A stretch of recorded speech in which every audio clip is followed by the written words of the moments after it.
This is Emmett. And Jessica. And you're listening to the Friendly Atheist Podcast. Please go to patreon.com/Friendly Atheist Podcast to support this show and get your ad-free and bonus episodes.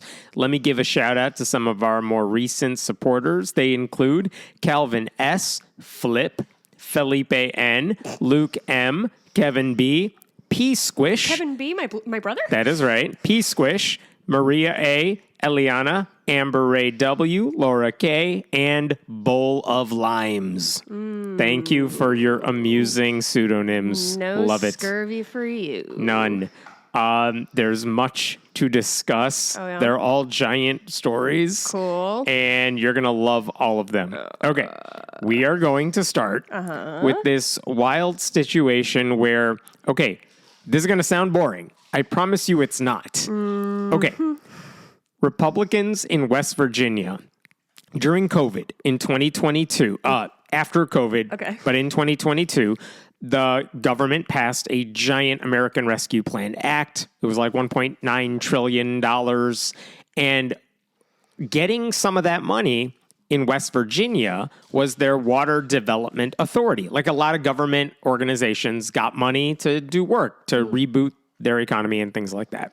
And West Virginia's Water Development Authority said, we're going to use $250 million of the money that we were given to give out grants, basically to help fund water infrastructure. Okay. I know. Sounds normal and boring, and that's how infrastructure should be, right? And they said this money is to build things like a water system, a wastewater sewer system, stormwater system, or an economic development type project. No, we're talking about it, so I assume these only hold holy water? Yes, exactly. So they said, we're going to put out the requirements for grants. You can apply for those grants in the state of West Virginia. All of this is what every state does for like everything. There's nothing weird about that.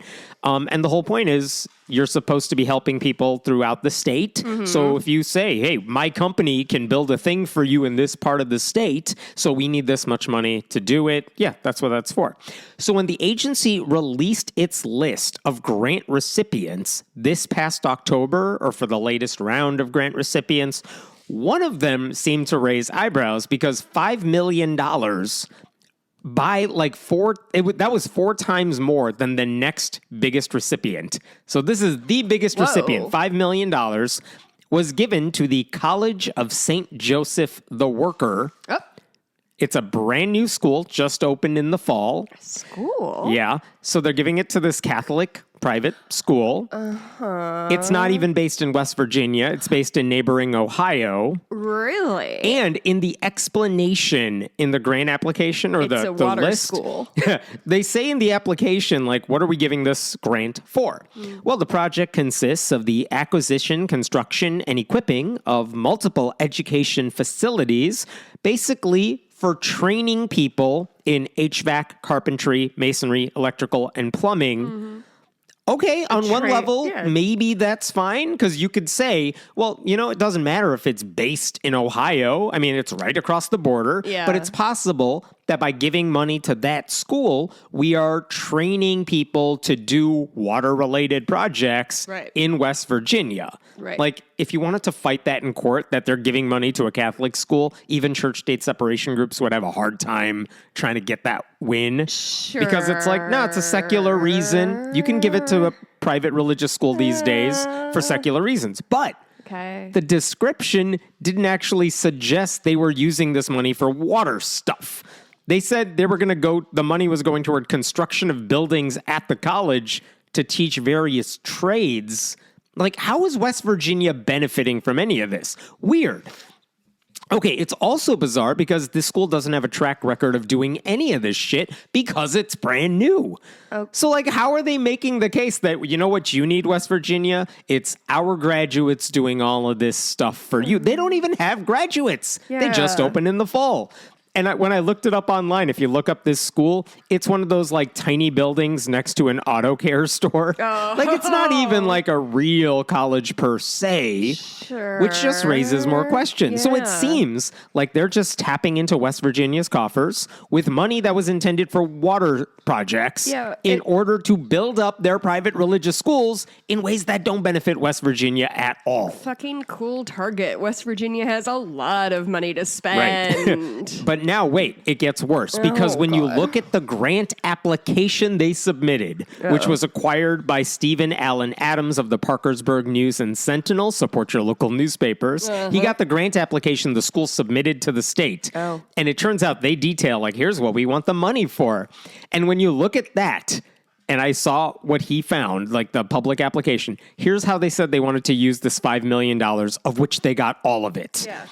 $2.1 million is to create a construction and real estate development company in West Virginia. What? Okay. Can you... They want to build a construction company in West Virginia. What does that have to do with water? I don't know. Real estate development? Okay, but like, why is your Catholic school trying to build a for-profit company in West Virginia? That they wanted $2.1 million for that. Also, real estate in Appalachia, real estate development really rubs me the wrong way. I have grave concerns. Yeah, as if they have enough money to get the upselling of whatever they're trying to do with real estate development. Well, also historically, the people of the Appalachian area have been targeted by real estate developers. I believe that. If you could likely draw a straight line from the Hatfield-McCoy feud to the fact that West Virginia is one of the poorest states in the country because they came in, blew up their mountains, and left. Yeah, and then Poison their water. They To the wanted point. $1.6 million to recruit West Virginia students to their school. $1.6 million? Yeah, and that That's money quite a would- campaign. Are that they would- buying a Super Bowl ad? That money would go, they would get 4 seconds of a Super Bowl ad. They would want to spend that money on scholarships and building new dorms. And they said the expectation is that about 20% of that money would then return to the state after graduation because, of course, some of those kids are going to want to move back home afterwards. So, like, yeah, get an education from us, move back home, do water shit. Famously, everybody's moving back home these days. To West Virginia. And not leaving them at the highest rate possible because there's no work. Right. Then they wanted $200,000 to create a second campus in West Virginia. Well. Yes. You but- need that West Virginia contingency. Yes. And then here's the stunning part. They wanted $1 million for advocacy. Specifically, they said we're going to break that down so that we could spend $250,000 to study bioethics. Here's what it says in the application. To study bioethics? We want to create a bioethics certificate for continuing education in the medical and psychotherapy fields. The Bioethics Center will grow at maturity to a self-sufficient continuing education operation working out of Weirton, West Virginia. So they want to basically create a new major or a way to get a certificate in bioethics, which to them means abortion. That's bioethics for you. I'm so sorry. You just fucking slapped me with that. What do you mean it means abortion? I mean, bioethics to these people, biology and ethics, what's the intersection of that? We want to train these people to get like a certificate in anti-abortion. But wait, they also want $750,000. Is this you extrapolating? No, they want $750,000 to build a new research facility called the Center for the Common Good in order to support, and I'm quoting this from their application, they want to support broadly life-affirming policy in West Virginia. So they want to create a building to create like an anti-abortion institution that will affect West Virginia specifically. Nothing else is going on in West Virginia that Nothing requires anybody else's support, So right? they want $1 million intended for water shit. They want to use that to create an anti-abortion advocacy arm of their Catholic college. Wow. And the state of West Virginia notes. said, okay, sure, we could use water development and infrastructure, but let's give it to you instead. Then again, the next closest amount of money they gave to anybody was like $1.25 million. And then they gave this college $5 million. And this college, I want to be clear, it's a college in name only. Like it isn't established. Well, it's brand new. That's it. Right. So it's not established. It's Not just established. launched. They don't have a It's track record of pilot doing all this program. stuff. So, like, what is advocacy How but could like they lobbying work, really? Well, and this is a also- nonprofit college. Also, what was it? Marketing and something like 200, like $1 million went to They like want to recruit West recruitment. Virginia students by giving them some money for scholarships to come to their school. So they're offsetting tuition at this point. And they want to build dorms so that people would come to their school.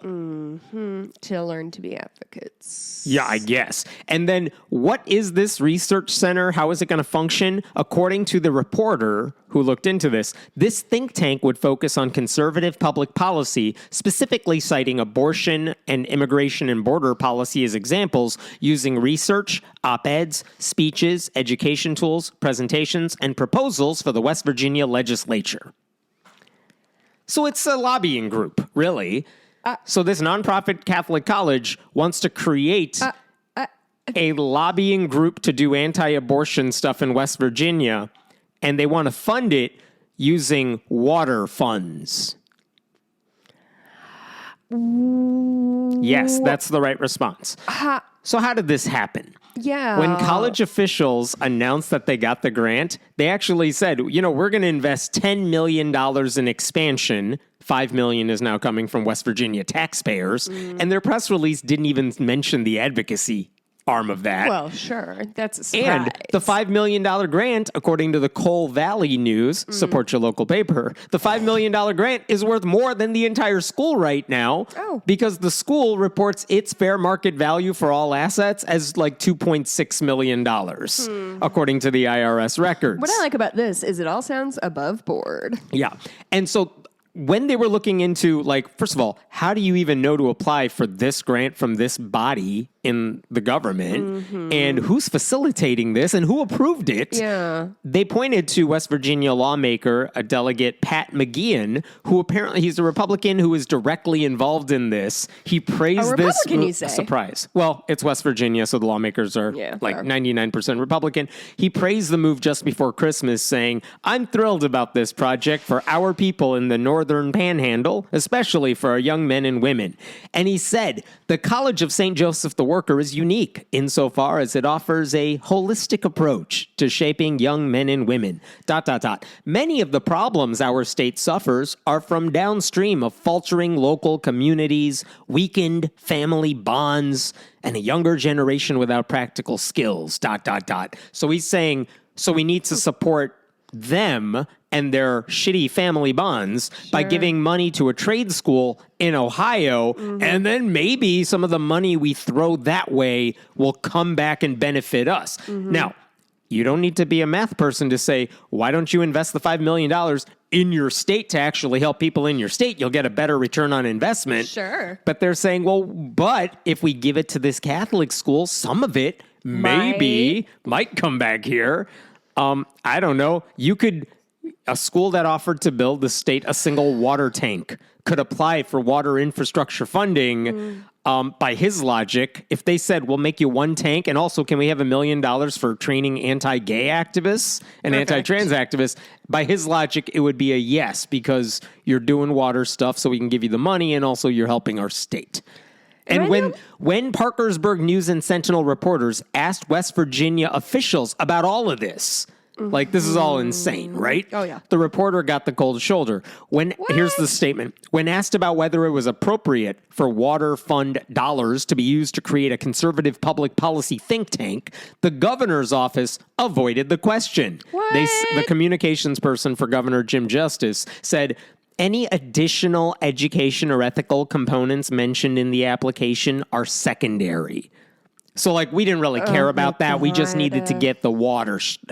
It's not secondary, though. No, a big part of the project. It was listed in the application, and it's $1 million.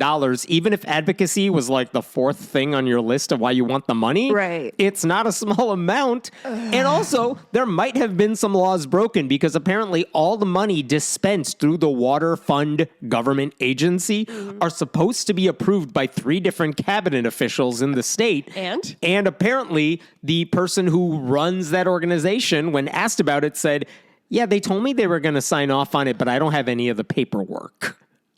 They haven't actually signed off on any of this. Isn't it funny that, like, people like this are the same ones who are like, just come into the country legally, as if, like, that isn't an extraordinary amount of work and paperwork when these dum-dums can't even, like, get it together to, get one person to sign their fraudulent bill? Yeah. And what's also bizarre about this grant is that West Virginia already has lots of trade schools, including in the Northern Panhandle, which is what that Republican was saying. We just need to help out that area. Is anyone else surprised to learn that there's a Panhandle of West Virginia? Because I sure was. No, it's a little part. I mean, I looked it up. I see it it's now. It's called the Panhandle. When he said Panhandle, you're thinking your favorite state. Hurt. Yes. Oklahoma. Yes. And they could have encouraged those schools. Hey, your trade schools in our state. Why don't you apply to train people in our state to help out? It would have benefited state residents, students at those colleges. But no, they threw millions of dollars across the border so that maybe in the future some of it might come back to them. And it seems like water was just the vehicle this college used to get a generous taxpayer-funded donation for their anti-abortion activism. So one of the few Democrats in the state, in the legislature, I should say, Joey Garcia, he is a new state senator, used to be, I believe, a state House member. He called the whole move unsettling. He said it's unsettling that the Water Development Authority is evading statutory requirements to use taxpayer money to fund a partisan center for conservative public policy and a construction trades program by an Ohio-based college when West Virginia colleges could use that money the same way. Yeah. The state's Democratic Party and the ACLU of West Virginia also said something similar. The ACLU said it would be monitoring the situation, suggesting a lawsuit may be forthcoming. And they said funneling $5 million in West Virginia water development funds to a highly partisan, out-of-state religious organization is reprehensible and wholly inappropriate. The Democratic Party chairman, Delegate Mike Pushkin, said this decision is an insult to every West Virginian who is struggling to access clean drinking water. West Virginia tax dollars should support clean drinking water and functional infrastructure, not funding for out-of-state pet projects. Absolutely right on. Yes, absolutely. Unfortunately, those are the ones who are deeply outnumbered in West Virginia. So unless Republicans in the state give a damn about any of this, a lawsuit may be the only way to claw some of this money back, if anything. Right. But and how much money is it going to waste to have to... Because they're going to fight that lawsuit when it happens. Of course they will. So... But yeah, and that's the problem. Like, I only learned about this through a couple local reporters and not much media coverage because there's literally bigger fires to put out right now. And so this is happening under the radar for a lot of people. If you are looking for any way to help, Harmony House is a really good West Virginia-based organization that is working to help end homelessness. They do services, especially for obviously unhoused people and, trans youth and drug addiction, things like that. So good place to spend your money that will probably stay in the state and help humans who live there. There you go. Let's talk about something maybe a little uplifting. So the new Congress has been sworn in now. We said we were going to talk about this week. Now we have some data. So the question is, every couple of years when the new Congress gets sworn in, we learn about their religious makeup, which is always a fun, wonky, let's look at what the religious diversity is in Congress. And when it comes to openly non-religious members of Congress, there actually is some interesting news. So let me take you back 2 years ago. That Congress in 2023, when they got sworn in January of 2023, what we knew at the time, Jared Huffman in the House, he's the only openly non-theistic member of Congress. He's openly humanist. The only other person in the House and Senate who said they were unaffiliated, who was that? Do you remember? Oh, God. I mean, it used to be Kristen Sinema, but You are she's correct. gone. She was, 2 years ago she was there. But Kyrsten Sinema, the senator from Arizona, said she was unaffiliated, and that was it. Those two. I'm very proud of Yep. myself. There were another 20 members of Congress who said, I'm not answering the religion question at all. Oh, really? Yeah, Do but- you have a breakdown? Is like, Almost all Democrats, but we don't necessarily know what their reasons are. Maybe they're like, it's none of your damn business. Maybe it's, I just don't want to tell you, or they never got around to answering it. yeah. You know, the only Republican on that list, Oh? I had to go back. I didn't remember this because it didn't register 2 years ago. But when I went back on that list, of the 20 who didn't answer the question, there was one Republican on that list. Who was it? George Santos. Oh, God bless. And it's like, oh, this guy could be interesting. God bless. Turns out I was half right. Yes, interesting, but not for that reason. Have you ever seen the clip of like a quote unquote reporter like coming after him and is just like, hey, and he's like, oh, like turns like, oh my God. And it's like, did you watch last night's Drag Race? And his whole face transforms into like, girl, yes. And it's the only likable thing he's ever done. And if he just stayed that way, he could have been likable. Here's what's interesting about this new version. So where's this information coming from? There is an outlet. Self-reported, right? It is self-reported, but basically there's a news outlet in D.C. It's like the trade magazine for members of Congress, but Congressional Quarterly, and they have a newsletter called Roll Call. And they give surveys to members of Congress, so they collect the data, and Pew Research Center gets an advance copy of it, so they put together nice graphs and everything. But when Roll Call reported, like, hey, we're not telling you all the details yet, we're still putting it all together, but there are some interesting surprises, because what they reported was that there will be a couple new openly non-religious members. Oh. One of them is from Washington, newly elected Democrat Emily Randall.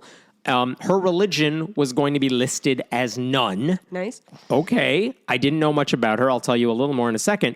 But alongside her, they said, is another Democrat newly elected from Arizona, Yasemin Ansari, who is going to be listed as agnostic, which was new.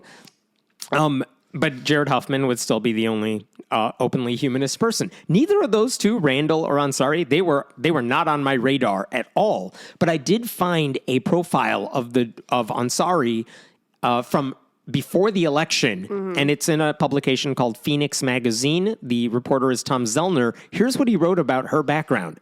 Despite a potential surface assumption, Arizona will not be electing its first two Muslim congresspersons come November 7th.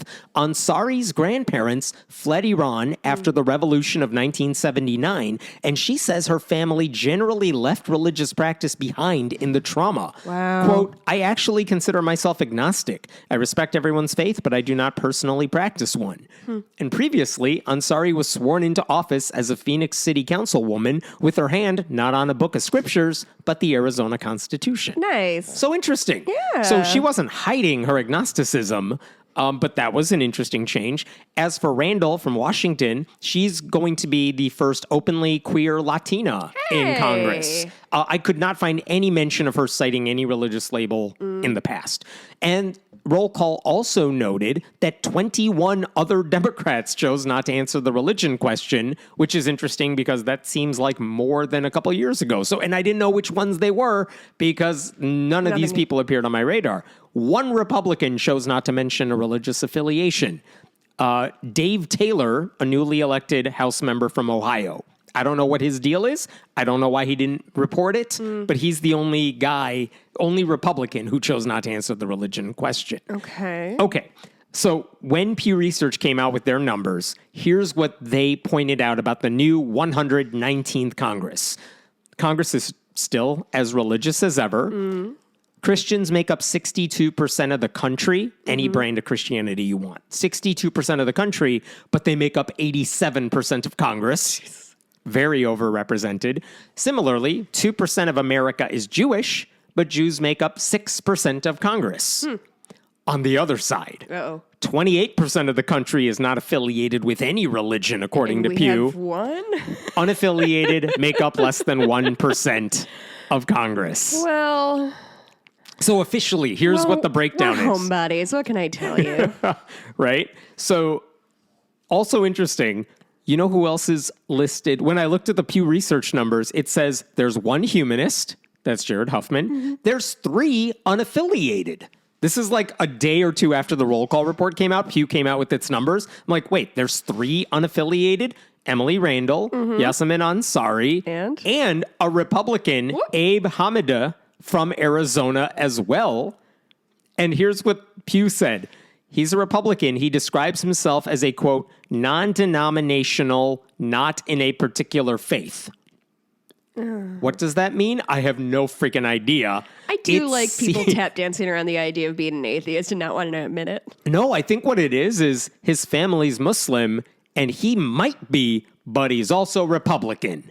And so he very much doesn't want to talk about his religious beliefs. And I think put a target on his back. Yeah. And so I don't think he wants to say anything. Interestingly, so he's not one of us, but he is listed as unaffiliated. And of course, he's from Arizona because Kirsten Sinema had to leave somebody behind who was going to just confuse all the religious numbers and make us think she's an ally. Okay. Other things that I found interesting. When you look at the Senate, there's no representation from the none camp, N-O-N-E. But there are a couple senators who chose not to answer the religion question at all. Okay. They include who is listed as not answering the question whatsoever. Michael Bennet, senator from Colorado, Tammy Duckworth of Illinois, John Fetterman from Pennsylvania, who has shifted very much to the right, and Tammy Baldwin, who's openly lesbian. She's from Wisconsin. So those are the senators who are listed as I'm not answering the question. Interesting. There's that. Tammy Duckworth was one of them. Yeah. Democrats have a little more religious diversity than Republicans. Surprise, surprise. What percent of Republicans are some brand of Christian? 94%. Higher. 99%? 98% of Republicans are Christian, 1% Jewish. I was going to say. And also that dude from Arizona. Who's Jewish? I don't have the name in front of me. The Republican Party. That feels antithetic. There are 3 of them. 3 Jewish people in one of Republicans. And 20 in Democrats' side. Yep. 9 Democrats in the Senate are Jewish, 0 Republicans in the Senate are Jewish. Got it. Okay. Republicans in Congress, there are 3 Jewish members. That represents 1% of their total number. Of the Democrats, 75% are Christian, 11% are Jewish, and the rest, which is 14%, is a mixture of smaller faiths, no religious faith, not answering the question, things like that. Do you know off the top of your head, was this like a fill in the blank? Was this a drop down? I think multiple it's choice? What religious label do you go by? And but is it a drop down or is it a fill in the blank? I think it's fill in the blank because you could write whatever you want. Okay. And I spoke to Ron Millar, who's the political manager for the Center for Free Thought Equality, which is the advocacy arm of the American Humanist Association. He told me an interesting story. He said that shortly after Election Day, he ran into Yasemin Ansari from Arizona after her victory. This was an event hosted by the Congressional Progressive Caucus, PAC. And he was telling her, let me tell you about my organization. We represent atheists, secular people. She seemed very excited to hear it, which, okay, she's a politician. They're all going to be excited to hear everything, right? That's how politics works. Yeah. But she told him, unprompted, she's agnostic. And so Ron Millar, sensing the opportunity, this is the first time he heard about it. He didn't know that was mentioned in an article. But Ron Millar said, hey, I got to tell you something. Roll Call is going to send you a questionnaire very soon. And I'm paraphrasing here. He said, you should tell them you are agnostic because it'll come up in this analysis after Congress gets sworn in, and that actually does have a pretty big symbolic meaning to a lot of people. Sure. He said, and I'm quoting to what he said to me, I urged her to write in agnostic because it would not be one of the options given by CQ. Really? And apparently she did. And yet, when Pew Research released their analysis, they didn't have a separate column for agnostics. They just listed her as unaffiliated. So he tried. I wonder if it's like an other fill in the blank thing. I think you might be right a catch-all. Got it. And that's why when Jared Huffman said he's humanist, that was a big deal because he had to actively do that. Right. And he did. Right. And they acknowledged that, all right, we have a humanist contingency. There are 21 total people I mentioned who chose not to answer the religious question. Dave Taylor from Ohio is the only Republican on that list. Everyone else is a Democrat. Is there anything else interesting? One person who did not answer the question is Seth Magaziner, who is a representative from Rhode Island. But what's weird, Pew mentioned this, he has identified as Jewish in public statements and said, as part of the Jewish members of Congress, we're putting out this press release about whatever. So it's like, he says it here that he's Jewish, but on the survey he said, I'm not answering the question. 2 years ago, there was Suzanne Bonamici from Oregon, a House member, a Democrat. She didn't answer the religion question 2 years ago. This time around, she said she's Jewish. Okay. I don't know. All right. Shrug emoji. The Congressional Free Thought Caucus, which is still growing over time, that now stands at 23 members. This is the caucus to represent atheists and agnostics, or at least defending their rights and fighting against religious oppression.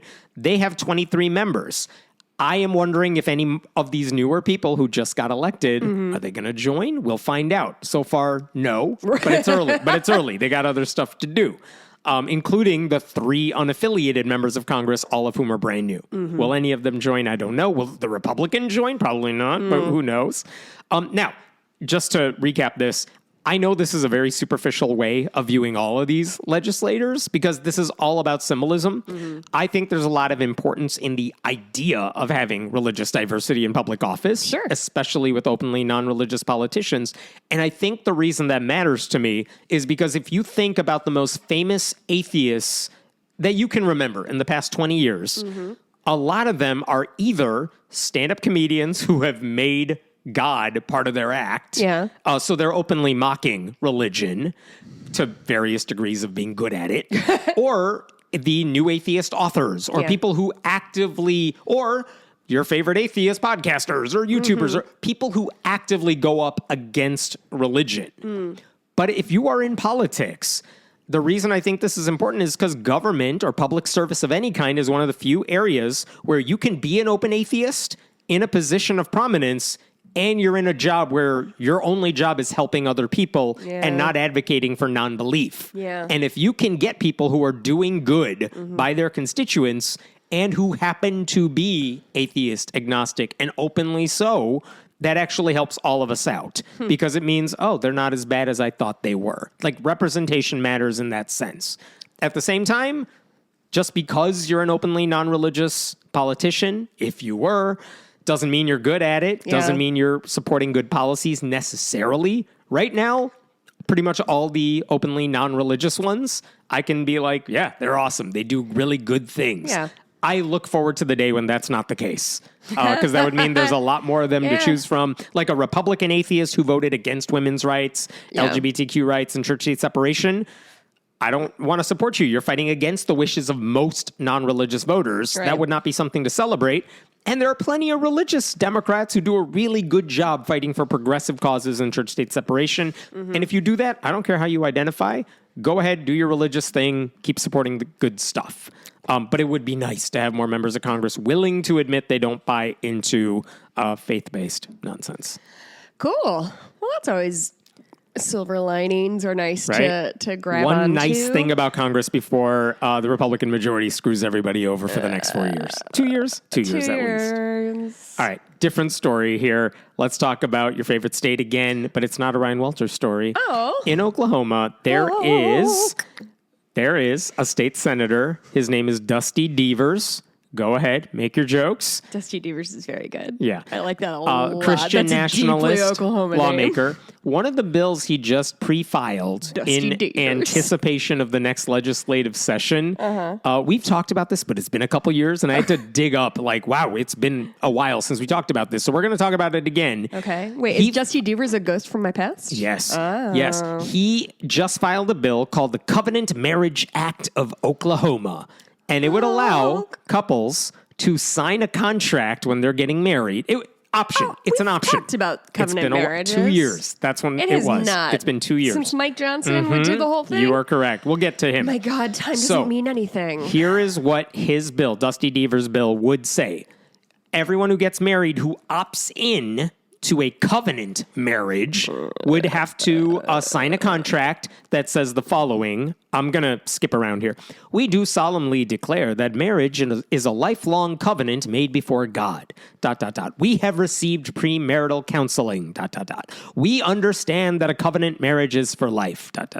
So all of that sounds like fine. That's pretty much how all wedding vows work in general. Tax break or something, Oh, or we'll like get to free that. weddings. So basically, two people who signed this contract are just pledging themselves to each other, and they promise to work together to overcome any obstacles. Like, that's how wedding vows work. I did that in my wedding vows. Yeah, easier said than done, sure, but couples are allowed. Couples are totally allowed to believe on their wedding day it's going to last forever. Wow. Right? Okay. God, that's cynical even for you. You're welcome. So, if you want a covenant marriage, according to this bill, all you have to do is go through premarital counseling. Could be through a religious organization. It could be secular. Really? If you can get it that does this sort of counseling, that's fine. And you could sign this contract. And he says in the bill, if you're already married, you can convert your existing marriage license to a covenant marriage license. Wow. So why would you want to do that? Tax That's the breaks? question. That is one option, but it's not the main one. Here's what a covenant marriage does. If you're like, why would anyone go through all this hassle to do something that your church could probably it's do? Oklahoma. Did they just set you free on a prairie and let you build a house wherever you feel like it? Yes, with logs and straw, I assume. Wow. Tumbleweeds? There Tumbleweeds. you go. So a covenant marriage, the reason you would do this and why Dusty Devers wants this to happen is it makes it ridiculously hard to get divorced And in the why future. does he want that? According to this bill, the only way to end a covenant marriage is if one of the partners, one of the spouses, can prove, quote, by a preponderance of the evidence that he or she was the victim of, there's 3 outs if you want a divorce. Abandonment for at least 1 year. Your spouse just left up and Sure. walked away for a year. 9 11 months? months? Not long. No. You're still stuck in the marriage. But a year. Okay, abandonment. Number 2, abuse, physical or sexual. Okay. And 3, adultery. But that's it. Those are the only ways you can get out of a covenant marriage. And by the way, you have to prove those things to some other party, like to a judge. I would really like to know what they take as evidence for abuse. Yes, because that is something tells me. Physical or sexual too, which means emotional abuse? Not on the list. Well, do they eat like fucking marital rape was not even illegal until like yesterday. So like what do they consider sexual assault? Is it a he said, she said thing? Because, yeah, does that count as evidence? Because I don't know if it does. If it's physical, I guess you could show them a scar. But like, what do you want? Because people always believe women when they say men hurt them. That's the point. And if you're trying to do that and you say, well, I have this bruise or something on me, is there a chance a judge is going to say, I don't believe that you got that from your partner? Like, all right, maybe you got it accidentally. And if that's the case, like, yeah, you have to prove that you were a victim of abuse. What do you have to do? Because, of course, you're right. Not everyone's going to believe the people who come forth with those allegations. Okay, but those are the only 3 outs. That means if you're no longer in love with the other person, too damn bad, you're stuck. If your partner has changed in significant ways that make you no longer compatible, maybe they got red-pilled, maybe they changed religions, maybe they voted for a different person and you realize, I didn't know you. Yeah, like, oh well, doesn't matter. What if you're sexually incompatible? Too bad for the rest of your life. And like you said, if your allegations of abuse are not believed by government officials, or if you were prevented by threat or otherwise from telling anyone about it, then I guess you're stuck. And what if your partner commits one of the, like, quote unquote, acceptable offenses? Well, even then, the bill requires those couples to go through counseling before a divorce can be granted. The only exception being in the cases of abuse or a criminal conviction. I guess I don't understand what they mean by big government and small government then. I guess I'm very confused about what they mean by those things. Yes. So basically, if a person wants to get out of a marriage that is not working, they would still be forced to confront his or her spouse, even if that would make everything worse. But to go to your earlier point, do you get a tax break for this or something? Yes, you do. There it is. According to Devers, couples entering into a covenant marriage should be given a special tax credit worth up to $2,500 if you file jointly. That is not not nearly worth it. enough money. I swear to God, I thought you were going to say 25,000. I was like, no. you know what, maybe. Right? No.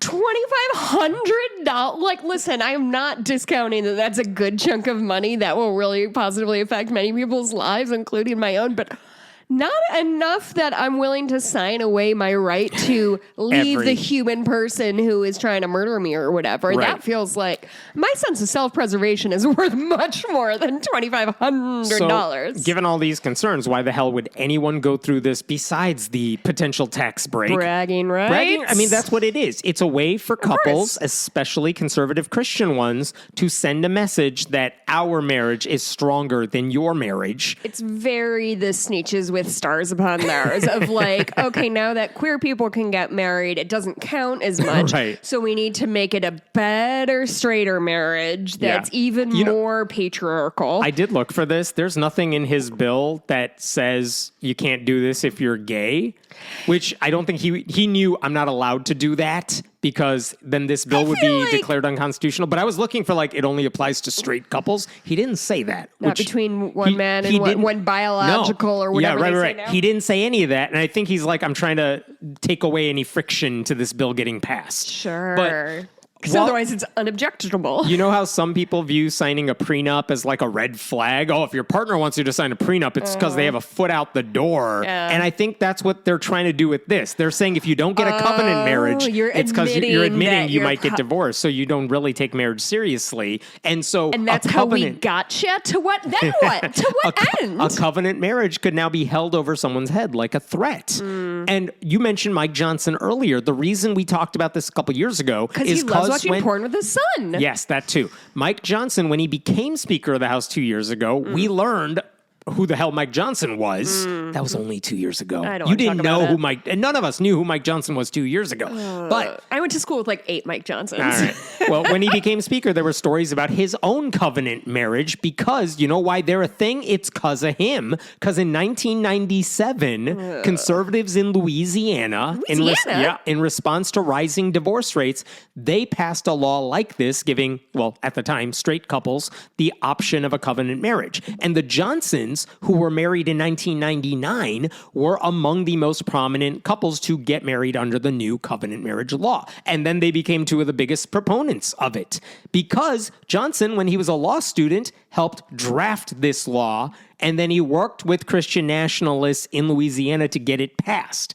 And when he was 28, Johnson said this to a local paper: because in my generation, all we've ever known is the no-fault scheme, and any deviation from that seems like a radical move. Because so few people have chosen covenant marriage in Louisiana, it seems like an unpopular choice. It's not unpopular, it's just unknown. Once the message is out there, a whole lot more people will choose it. And it turns out, Mike Johnson bragging about something doesn't make the world want to jump on board. What? That's so weird. As Slate noted at the time, after Louisiana passed that law in 97, only 2 other states followed suit, Arizona in 98 and Arkansas in 2001. I mean, I could have guessed. Under 2% of married couples opted to go the covenant route. Most couples were totally fine. I just don't understand why they think anybody needs this I'm very confused. When Diane Sawyer on Good Morning America asked Mike Johnson's wife, this is 2 decades ago, asked Mike Johnson's wife about the decision, Kelly, she said it made the idea was romantic. That's how she defended her covenant marriage, which, again, if it works for them, I could care less. That's theirs. The obvious problem with this kind of heightened marriage contract is that it assumes if you don't get it, you're already looking toward a divorce. That's not how it works. Most people take their marriage vows seriously, certainly at first. Can I push back against that? Wait. They have every intention of staying together for life. And the fact that no-fault divorce is an option for most people, doesn't bother them because at least when you get married, you don't think you're going to need it. But of course, some people eventually do. And they don't always leave because of abuse or adultery or abandonment. They might want to leave because they're not happy, or they're not compatible, or they've changed, or their partner's changed, or they have serious disagreements. Like, there are legitimate reasons to walk away from a relationship. I don't remember anymore. All right. So when Johnson was pushing for covenant marriages in 97, there were reporters who pushed back for all of these reasons and asked him about it. And they said one of the problems with the covenant marriage law in Louisiana is that you're going to pressure a lot of very young Christians who get married at the age of 7, whatever it is in Louisiana, and they're virgins when they get married because of purity culture. And so when they are encouraged by pastors, friends, relatives, and of course their fiance, it could constitute a form of emotional blackmail in which a reluctant man or woman is pressured into a covenant marriage and later resents it. And if you've ever talked to children of divorced parents, like they will tell you, a lot of them will tell you, yeah, they were far better off after their parents ended a broken relationship than when they were just unhappily coexisting. Like remaining in a bad marriage is awful for anyone trying to lead. And there's plenty of research papers that show that can lead to depression, PTSD, suicidal ideation, any of that stuff. And again, it's not that any of these people get married thinking about how am I going to leave this relationship, but life happens, situations change. And when that happens, everyone is better off knowing there is a way out, even though that's going to be a hard thing to do. So a covenant marriage sounds nice in theory, horrible idea in practice, kind of like Christianity. It is especially dangerous in those conservative Christian circles where purity culture norms pressure people to get married young before they know each other, when they barely know their partner. They definitely don't know what it's like being together, living together, raising a kid together. So if you're in a broken marriage, you should not have to wait for abuse or abandonment. You should not have to air your personal laundry in a courtroom in order to get out. The option should just be available to whoever needs it. But this is the thing about divers and all of these things. Just like they did with abortion rights, Christians in Congress, conservative Christians, they do not want other people to make choices that they personally don't like. And so by creating a contract that sounds like marriage 2.0, a more serious marriage, who knows how many couples are going to get trapped in a union they want to escape. Like Johnson has said in interviews his covenant marriage works because his wife has, quote, stayed with me this whole time, which is a weird humble brag because it suggests she might have left if she had a regular marriage contract. Like that's a marriage built on paperwork, not love.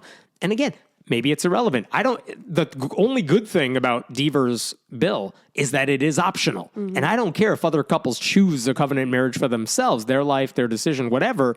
But I think it should remain symbolic, managed by your church, not the government.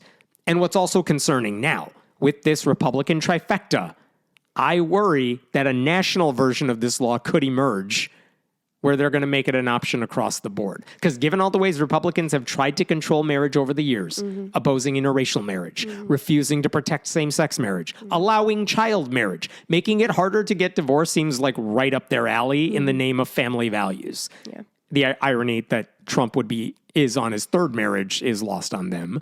Like, no one would be forced to sign a covenant contract if this bill becomes law. The problem is that the sort of people pressured to sign it are probably the people who one day need a way to break free. Devers, by the way, if you're not familiar with him, he has previously vowed to abolish pornography. He has sponsored bills to criminalize sexting unless it's with your spouse.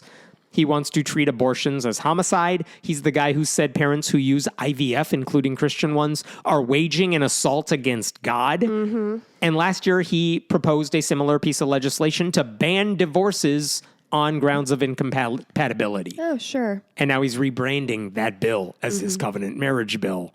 By the way, a similar covenant marriage bill was just filed in Texas, too.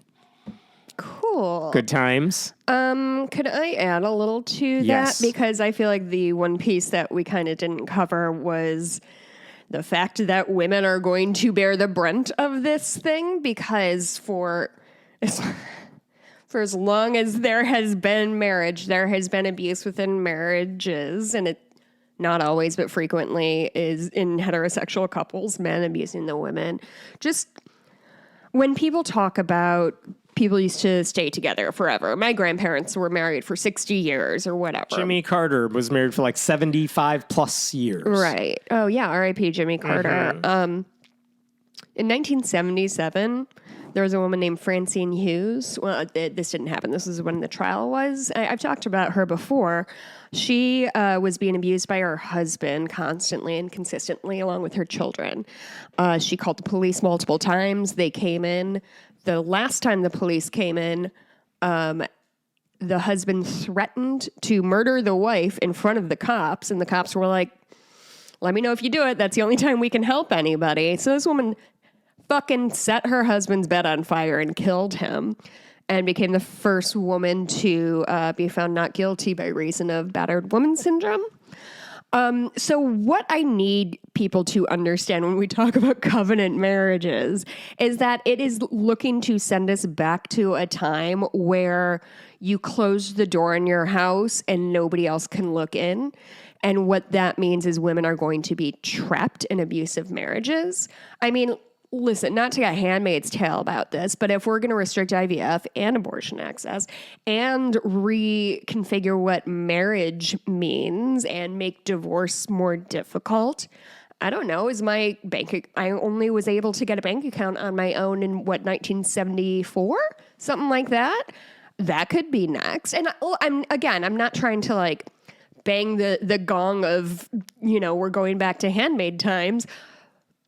But these little infringements on us, considering women whole human beings in our own rights, separate from our husbands or partners, I don't know. This is a really, really, really dangerous step into making sure women cannot get away from the men who abuse them. Scary stuff. It's not surprising that it came from a Christian nationalist who wants to create a theocracy. Mm-hmm. All right, let's talk about something else. Mm-hmm. This is a story that I haven't seen get too much attention, but it's a fascinating story, and I don't even know which side I'm on, to be honest with you. Okay, we're talking about Southern Methodist University, big college. Do you remember we talked about this last year about the United Methodist Church?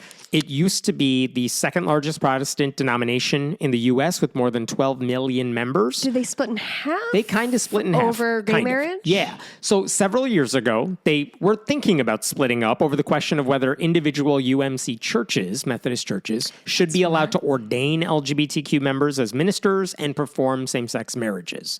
And most of the UMC churches in the U.S. were good with that. Like, let the church decide if they want to do it. Sure. They shouldn't be punished if they say yes. But because this isn't Catholicism. This isn't a top-down dictatorship. Though there is kind of a board at the top. Oh, is there? Yeah, and so there isn't a pope, but there is like a group at the top that makes decisions. And they were saying, look, we don't care in the U.S. If most of the Methodist churches said, yeah, if a church wants to do it, I don't care. But outside of the U.S., a lot of people cared about it. And in 2019, 53% of the delegates to like their big conference, they voted on a plan that said, if you include LGBTQ people, if you do same-sex marriages, if you allow them to be ministered, you are kicked out of the church. Oh. Yeah.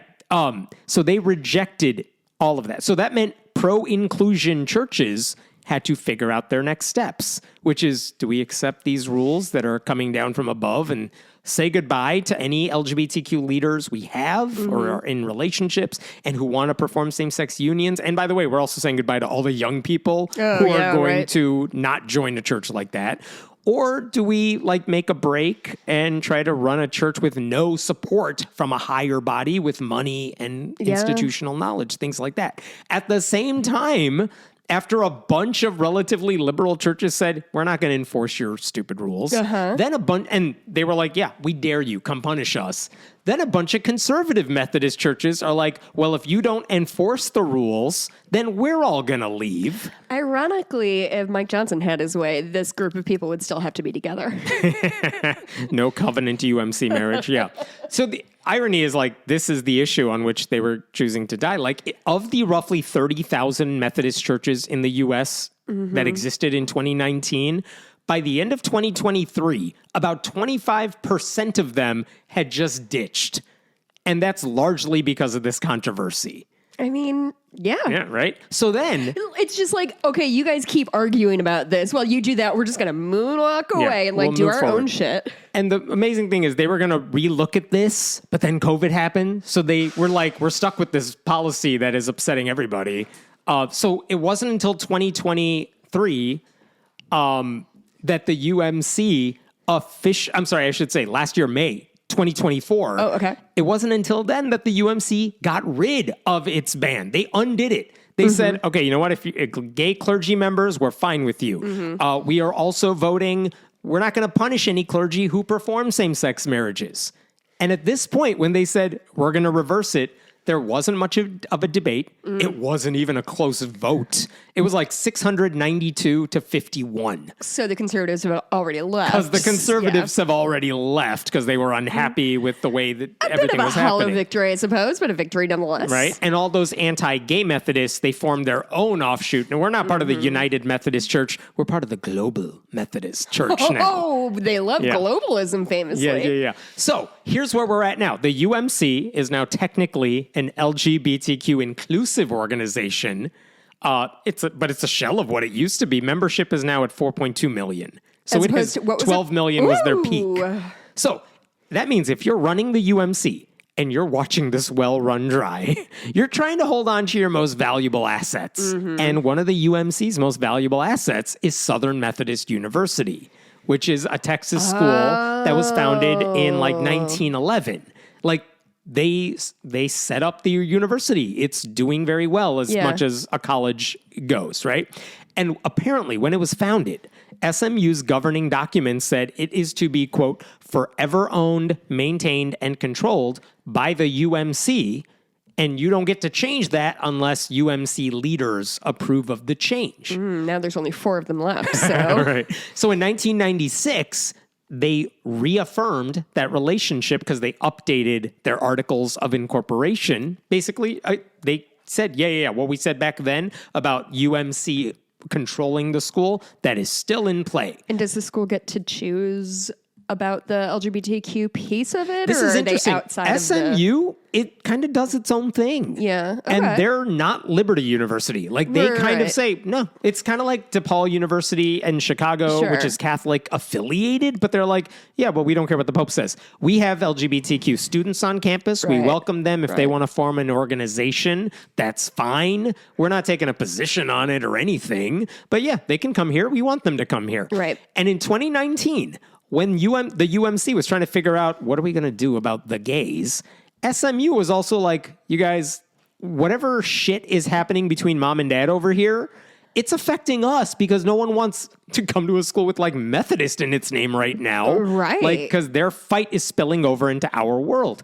And they also said, it's not like we get a lot of money from the UMC or anything. Right. And we're worried about how this religious schism is going to interfere with our policies and programs because there are 13 Methodist seminaries in the country. One of them's at UMC. What if the UMC says, no, we're anti-gay now, which is how they voted? Yeah. Like, does that affect what gets taught to students in the seminary? And they're like, we don't want to be controlled by your fights about culture war battles. Right. And so, yeah, that's fair. To be clear, Southern Methodist has non-Christian students and non-religious students. They have non-discrimination protections for LGBTQ students. So if the UMC was about to take this anti-gay turn, which is what they did, SMU did not want it impacting their students. So at the time, despite the paperwork from 1911 and 1996, a couple years ago, they voted 34-1 to amend their documents of incorporation to say, no, our board of trustees at SMU, not the UMC, but the people running the school have final say over the school's direction. Good. So they're basically saying, we undo whatever we just said in 1996. But the UMC's conference that oversees SMU, like the diocese, to use a Catholic term, that oversees SMU, they then said, no, you don't get to change the rules like that. We control you. So they sued the school, basically arguing, you have no right to break free from us. And they asked the court to nullify whatever amendments they made a couple years ago. And at the time, a district judge sided with the school in 2021 and said, no, it's fair to let your trustees make the decision on your future. Cool. But then the Fifth Circuit Court of Appeals, which is very conservative, they reversed that ruling in 2023. And they basically said, look, this isn't about religion, I'm paraphrasing, but they said, we have to determine whether a nonprofit corporation like Southern Methodist University, whose governing documents provide that it is to be forever owned, maintained, and controlled by the conference, and that no amendments to the said article shall ever be made without the conference's prior approval, can they unilaterally amend the articles to remove those provisions and all the other references to the conference? And they said, no, you can't. You can't just change a contract like that. You signed a contract. Okay. And unless the UMC gives you permission to break free, because that's what you signed on to, Okay. you can't just change the contract on your own. Jesus. Which, honestly, I kind of get that. Yeah. You signed the contract. So if the UMC says, yeah, it takes two parties to do this thing, and we didn't give you permission to just leave, I kind of get that. But that means right now, given the Fifth Circuit's ruling, Southern Methodist University is still under the UMC's control. What does that mean in practice? Not that much. SMU does its own thing. Well, but UMC isn't... Okay, go ahead. And the UMC right now is not It is anti-gay. not going to be... But again, the question is, who gets to decide the fate of the university? Is it the trustees of the school, or is it religious leaders at the top of this pyramid? And because you said it was started from a grant, the church, or excuse me, the college was started from like a grant of some kind? Yeah, the United Methodist Church formed the school in 1911, but since then, it doesn't give any money to the school, really. The school earns its own money through, I assume, jack tuition costs and stuff like that. So the irony is that both groups, SMU and the United Methodist Church, they're now in alignment on LGBTQ issues. But now, and that may have been what spurred this conversation, but now they're arguing over who controls the school. And again, school officials even say, look, we're not trying to break free from the Methodist heritage. We just want autonomy. We want to control our own destiny. And according to the president of the school, the church will continue to be a part of the university. But the president of the school also said, we do not discriminate on the basis of sexual orientation. We've resolved that issue. We don't discriminate against anybody. That cannot change. And they don't want to be privy to the whims of the Methodist Church anymore. So why am I bringing all this up? This case is now being appealed to the Texas Supreme Court. Oral arguments will be heard on January 15th, next week, and the Texas Supreme Court gets to decide whether SMU can run independently as a Methodist school in name only, or if they are controlled still by the United Methodist Church, which has had a rough several years of, it's its own damn fault. Yeah. Beautiful story. Again, like I said, I don't really know which side I take here because, it is a contract and you signed it, but also I respect that SMU is saying we don't want to be controlled by this religious group that founded us, but they're not really a part of us now. We don't want to be controlled by them. They don't know the issues we are dealing with here. By the way, I said they voted 30-something to 1. That one person is the most conservative dude, and then he tried suing the school, really? How dare you? And then they dismissed his case. It's a little side tangent thing, hilarious. But wild thing that I didn't know anything about, and now I spent I went down that rabbit hole for a long while. I do really like talking about things like this that really don't have any major consequences, but it's more of just a legal mind puzzle. It's a moot court thing of right? have you heard of the thing? I don't know if they teach it in law school, but okay, a man jumped out of a window to kill himself. That's his fault. A gun was shot off in the floor below him and hit him as he was plummeting. Is that murder or suicide? Things like that. And it's just oh, yeah, I'd like to chew on those little... these legal puzzles, right? As a non-lawyer. I don't have any stake in it, but we'll see how that turns out. I got an update for you on...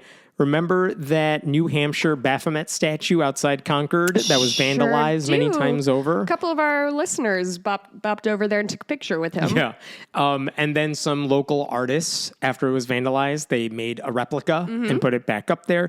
Well, what was interesting is not long ago, a Christian zealot, I don't know what better word to use, named Joshua Cummings, he announced, hey guys, it was me. I did it. Oh, congrats. Yeah. He made a video. He posted something on Facebook. But basically, he says, I haven't been charged with any crimes yet, but I was arrested.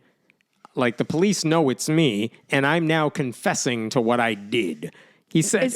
Is he, like, in a car talking to his phone when he did this? He was, I think, on a webcam in his room somewhere. Okay. But he basically said, I live in Concord, like New Hampshire. It front seat of a car conversation. Right. It was I who destroyed the Satan statue in front of the state house. I have lost count, but I did at least 5 times bash it on the head with my medieval mace in the middle of the night, and I was finally apprehended by police for it a few nights ago. ... I don't think charges will be pressed, and if they are, I'm sure I could cover the lawfare with some kind of crowdfunding. ... What I said to the lawfare? He thinks he's going to be a victim of some legal pursuit. Yeah, because you're a criminal. Well, I mean, that's not a victim of something. Yeah. That's just consequences. Then he said, what I said to the cops is the same thing I'd say before the press, that the presence of the statue hurts everyone in the city and even the whole state. He then said, I maintain my stance that we ought to have anti-blasphemy laws and that it is unchristian to not destroy idolatrous statues.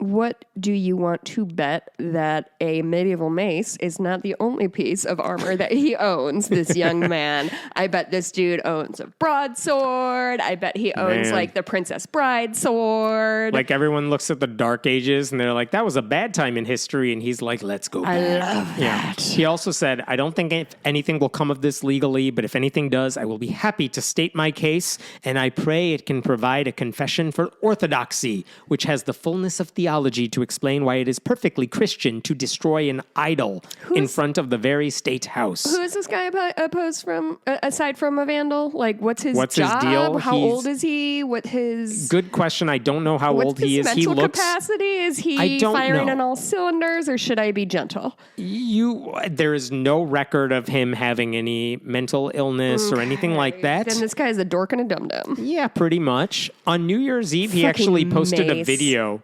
Did he say medieval mace? He said medieval mace. As opposed to my Victorian mace and my Edwardian mace. He said in his New Year's Eve video that he had to destroy the statue because if I don't, if we're going to lay down and just take that, they show back up next year with the beautiful marble statue of Satan. Oh. We can't let it happen. It's time for Christians to really get serious. Oh, I love that slippery slope. Mm-hmm. Can we fund a marble Baphomet? My favorite thing in his video is that he said, you know what? I hope this ends up in court because I want my trial to be televised so I can eviscerate the Satanic temple, which is just main character thinking, delusional. Because, one, it's not going to be televised, you idiot. Like, this is not a true crime OJ thing where it's like every outlet is interested in your petty vandalism. It's not an episode of Law and Order where you think you get the stage and you get to speak your mind. Oh my God. Have you seen the show American Vandal? Oh, a while ago. It's a parody of those kinds of true crime shows, and it's so funny. And I need to see a 3rd season. That's this. That's like some Christian dork who has a bunch of medieval weapons and like fucking Highlander swords and thinks they're medieval too. I want to watch that guy try to outfox the Iowa Police Department? The New Hampshire Police, the Concord Police Department. Yeah. No, yeah. He also said, one of the things I want to point out, though, is one of the reasons he said repeatedly the police are on my side is because the mayor of Concord, Byron Champlin, he said in newspaper reports, I would never have approved the Satanic Temple's request in the first place. I would have denied the permit and accept the risk of a threatened lawsuit, which... We talked about that before because, like, when a mayor is saying, you know what, I don't like this thing, and I would have said no to it, and he's posturing for politics. But when you do that, this is why we need elected officials to defend the First Amendment and religious freedom, even if you don't like the thing, even if that means defending a group that might be unpopular. Because when you say, I didn't want this here, you are giving permission to the zealots to at least think their actions are going to be forgiven. So I will say, I reached out to the vandal. He didn't. I had questions for him. He didn't respond to me. I reached out to the Concord Police Department, like, hey, this dude confessed. Are you doing anything about it? They didn't respond to me. That wasn't a surprise. But right now, there's no action taken against this dude, as far as I could tell. They arrested him, and then they let him go, but they haven't pressed charges.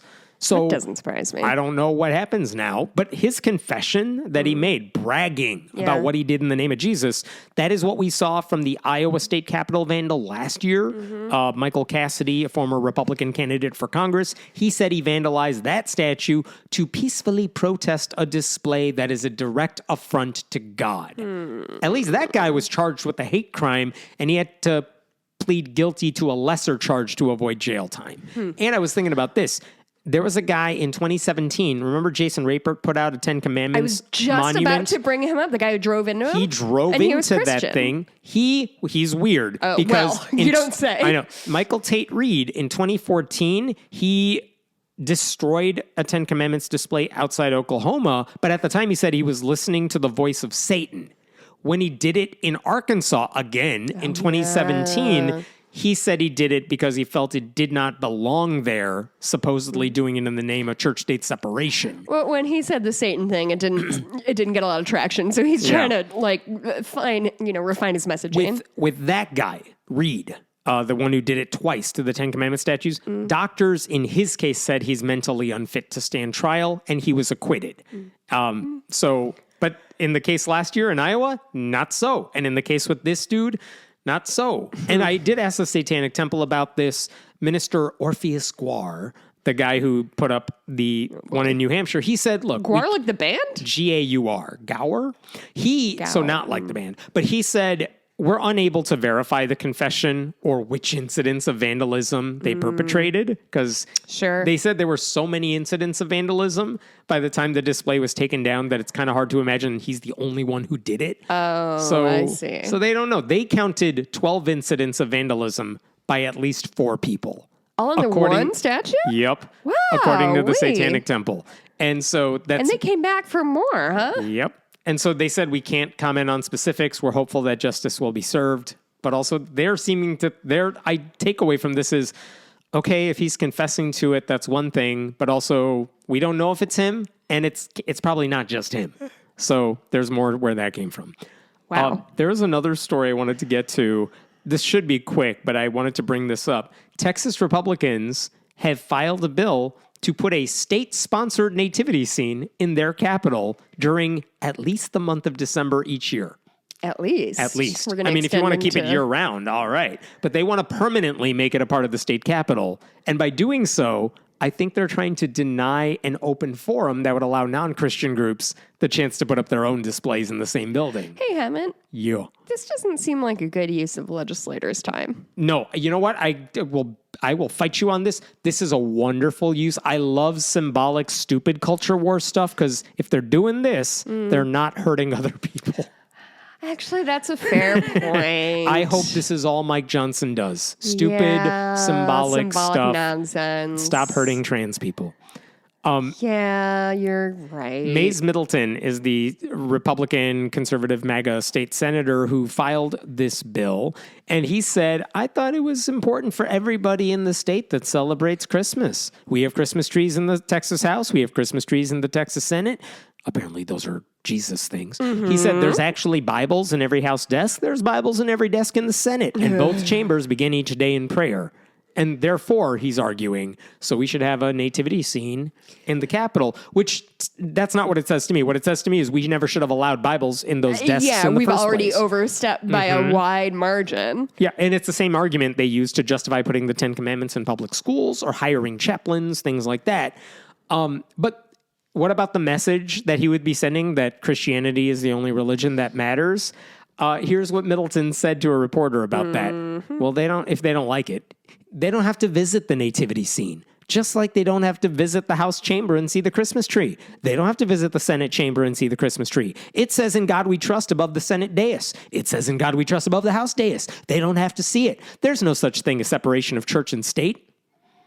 That's Middleton for you. Apparently, non-Christians can be told to look the other way, but if you put up a non-Christian display anywhere, and anyone in an atheist group said, well, don't look at it if you don't like it. Oh, God, they'd lose their minds. They will lose their shit. Yeah.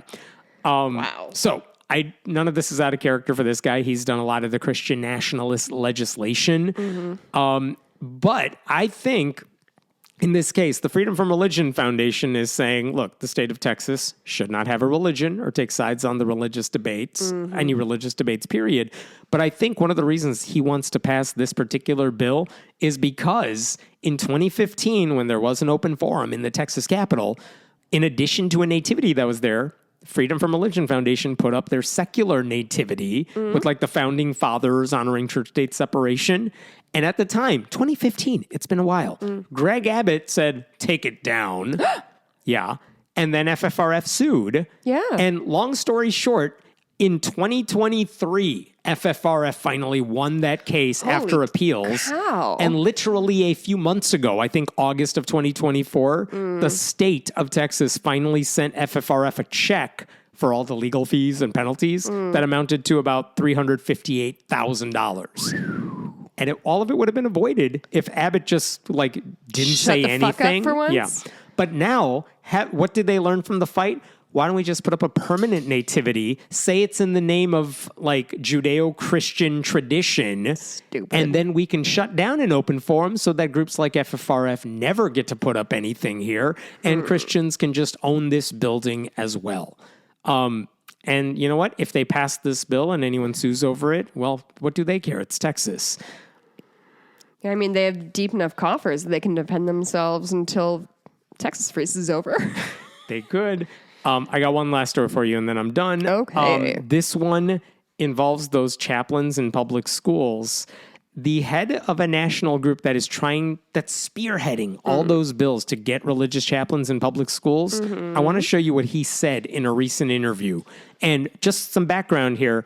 This has been one of the big Project 2025 Christian nationalist type of bills. At least 14 states, including Texas, Florida, and Kansas, have either proposed or passed legislation allowing public schools to hire chaplains. And they say it's a way to address staffing shortages and improve mental health. And normal, sane people who have actually looked at the data are like, students deserve qualified experts, not randos with questionable credentials who just want to proselytize. And the problems are obvious. Why would a Muslim or atheist student be better off meeting with a Christian chaplain as opposed to a trained social worker? What are these people going to say to LGBTQ students who are struggling with their orientation or identity, right? And even if they're prohibited from evangelizing, their presence sends the message that Christianity can solve your problems. And that's one of the messed up things about it. So the group that's been pushing on this a lot is called the National School Chaplain Association, which is a Christian ministry. And the leader of that group is a guy named Rocky Malloy. And he recently did an interview with a Colorado-based group that is unimportant. But during their conversation, he made an argument for Christian chaplains that I wanted you to listen to. So again, the first voice you'll hear is the interviewer. He's not important. But then listen to Rocky Malloy's response. All right, here you go. You know, here in our home state, where we are at Andrew Womack Ministries in Colorado, it's a left-wing government, and they are pushing hard to have psychiatric care, full-level mental health professionals in every school in Colorado. I haven't seen any stats on that yet, Rocky, but that seems like sort of like the devil's version of this. But you're saying all you got to do is have a chaplain there, and in 2 years' time, you're not going to have any suicides. Well, let me give you some real data. Coming out of the University of Columbia, Dr. Lisa Miller, who happens to be a Jewish lady, she testified before Congress that not having spiritual cares provided by chaplains actually creates mental disease. Oh. So our schools are creating mental illness because they're not providing spiritual care.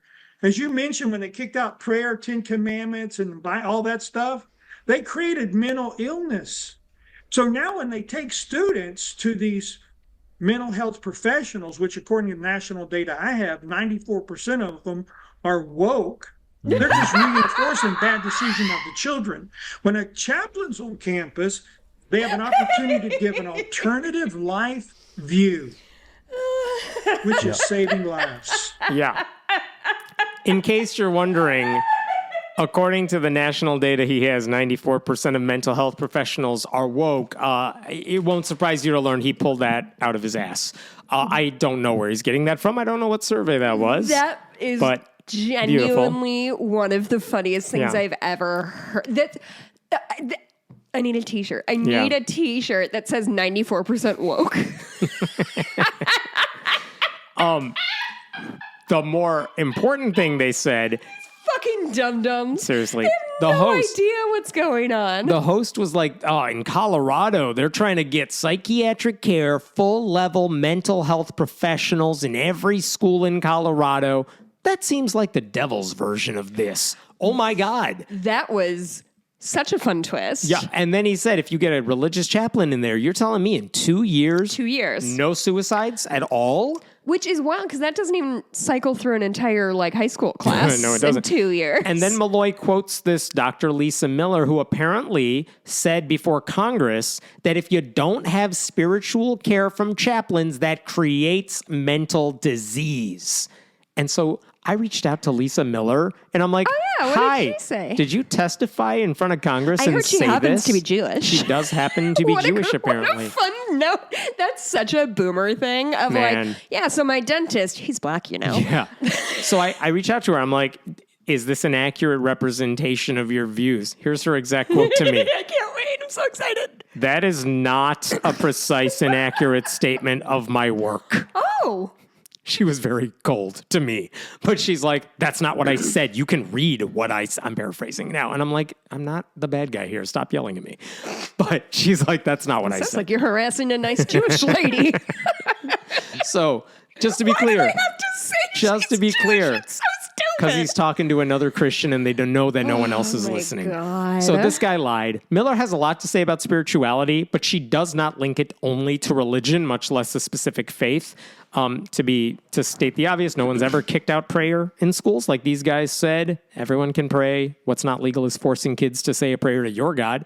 By the way, mental illness, it existed long before the Supreme Court cases supporting gonna church-state say. separation. If there's a rise in mental illness rates, it's because we're better able to diagnose what is happening. That is a good thing because we can address the issues. But again, these are the lies conservative Christians are using to get Christian chaplains in schools. And in many cases, they are trying to kick out the people who are professionally trained to work with children of all backgrounds on a variety of issues. These guys would rather have an unqualified adult with a home printed certificate signed by a pastor than a secular counselor with years of experience under her belt and like an actual degree. Because fundamentally, none of these people care about children. They only see them as targets for conversion. Yeah, that's not great. I've just been trying to look up because I can't find it. You can't find the 94% No, woke I'm sorry. stat? The only time I think I've heard the phrase mental disease in that way is from fucking Officer Krupke in West Side Story. Because no one's got to know with this mental disease. And I'm just trying to verify that.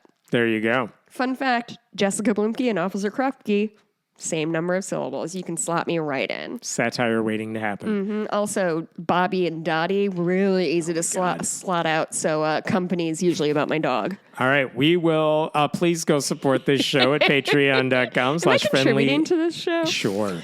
You can leave. Patreon.com/friendly atheist podcast. Leave us a review on the, wherever you get your podcast.